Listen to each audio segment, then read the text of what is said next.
नमस्ते दोस्तों। आज हम जानेंगे देवों के देव महादेव के पवित्र स्थल अमरनाथ और अमर कथा के रहस्य के बारे में। कथा को ध्यान से सुनिएगा दोस्तों। कहा जाता है जो भी अमरनाथ और अमर कथा का रहस्य सुनता है वह बाबा भोलेनाथ की विशेष कृपा पाता है।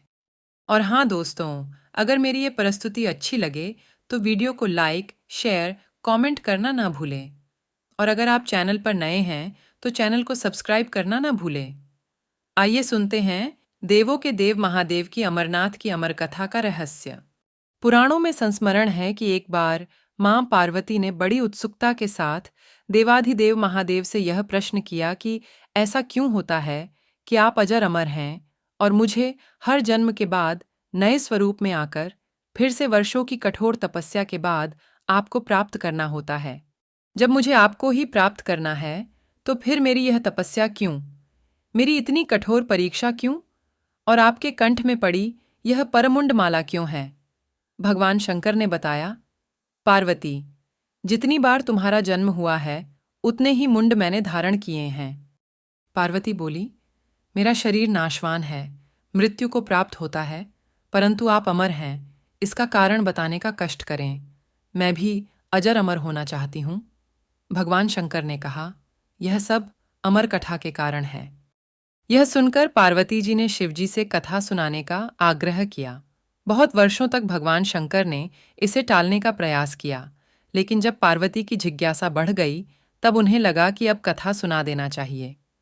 महाकाल ने पहले तो माता को यह रहस्य बताना उचित नहीं समझा, परंतु माता के हठ के आगे उनकी एक न चली।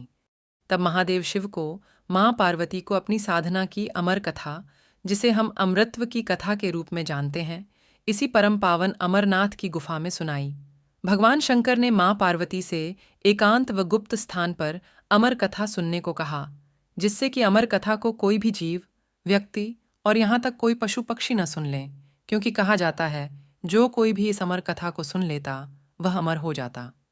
इस कारण शिव जी मां पार्वती को लेकर किसी गुप्त स्थान की ओर चल पड़े। सबसे पहले भगवान भोले ने अपनी सवारी नंदी को पहलगाम पर छोड़ दिया, इसलिए बाबा अमरनाथ की यात्रा पहलगाम से शुरू की जाती है। आगे चलने पर शिवजी ने अपनी जटाओं से चंद्रमा को चंदनवाड़ी में अलग कर दिया और गंगा जी को पंचतरणी में और कंठाभूषण सर्पों को शेषनाग पर छोड़ दिया। इस प्रकार इस पड़ाव का नाम शेषनाग पड़ा। आगे की यात्रा में अगला पड़ाव गणेश टाप पड़ता है। इस स्थान पर बाबा ने अपने पुत्र गणेश को भी छोड़ दिया था, जिसको महागुणा का पर्वत भी कहा जाता है। पिस्सू घाटी में पिस्सू नामक कीड़े को भी त्याग दिया। इस प्रकार महादेव ने अपने पीछे जीवनदायिनी पांचों तत्वों को भी अपने से अलग कर दिया। इसके साथ मां पार्वती संघ एक गुप्त गुफा में प्रवेश कर गए। कोई व्यक्ति, पशु या पक्षी गुफा के अंदर प्रवेश कर अमर कथा को न सुने, इसलिए शिवजी ने अपने चमत्कार से गुफा के चारों ओर आग पैदा कर दी। फिर शिवजी ने जीवन की अमर कथा मां पार्वती को सुनाना शुरू किया। जब शिवजी माता पार्वती को अमृतत्व का ज्ञान दे रहे थे, उस समय उस गुफा में उन दोनों के अलावा कबूतर का एक जोड़ा भी था, जिसका पता शिवजी को नहीं था। कथा सुनते सुनते देवी पार्वती को नींद आ गई और वह सो गई, जिसका भगवान शिवजी को पता नहीं चला। भगवान शिव अमर होने की कथा सुनाते रहे। इस समय सफेद कबूतर का जोड़ा भी श्री शिवजी से कथा सुन रहे थे और बीच बीच में गूं गूं की आवाज निकाल रहे थे। शिवजी को लग रहा था कि मां पार्वती कथा सुन रही है और बीच बीच में हुंकार भर रही हैं। इस तरह दोनों कबूतरों ने अमर होने की पूरी कथा सुन ली। कथा समाप्त होने पर शिव का ध्यान पार्वती मां की ओर गया, जो सो रही थी। शिवजी ने सोचा कि अगर पार्वती सो रही है तब इसे सुन कौन रहा था। तब महादेव की दृष्टि कबूतरों पर पड़ी। महादेव शिव कबूतरों पर क्रोधित हुए और उन्हें मारने के लिए तत्पर हुए। इस पर कबूतरों ने शिवजी से कहा कि हे प्रभु, हमने आपसे अमर होने की कथा सुनी है। यदि आप हमें मार देंगे तो अमर होने की यह कथा झूठी हो जाएगी। इस पर शिवजी ने कबूतरों को जीवित छोड़ दिया और उन्हें आशीर्वाद दिया कि तुम सदैव इस स्थान पर शिव पार्वती के प्रतीक चिन्ह के रूप में निवास करोगे। अतः यह कबूतर का जोड़ा अजय अमर हो गया। माना जाता है कि आज भी इन दोनों कबूतरों का दर्शन भक्तों को यहाँ प्राप्त होता है। अमरनाथ यात्रा के दौरान गुफा में सफेद कबूतरों के जोड़े को देखना अत्यधिक शुभ माना जाता है। कबूतरों के दर्शन करना भगवान शिव और मां पार्वती के दर्शन करना माना जाता है।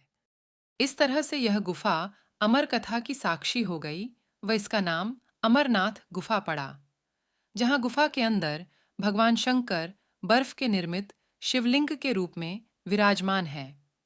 पवित्र गुफा में मां पार्वती के अलावा गणेश के भी अलग से बर्फ से निर्मित प्रतिरूपों के दर्शन किए जा सकते हैं। हालांकि पुराणों में इस पवित्र गुफा के अस्तित्व का उल्लेख किया गया है, लेकिन इस पवित्र गुफा की पूर्ण खोज के बारे में लोगों द्वारा सुनाई जाने वाली लोकप्रिय कहानी एक चरवाहे बूटा मलिक की है। कहानी इस प्रकार है। एक बार चरवाहे को एक साधु मिला, जिसने उस चरवाहे को कोयले से भरी एक बोरी दी, जिसे चरवाहा अपने कंधे पर लाद कर अपने घर को चल दिया। घर आकर उसने बोरी खोली तो वह आश्चर्यचकित हुआ, क्योंकि कोयले की बोरी अब सोने के सिक्कों की हो चुकी थी।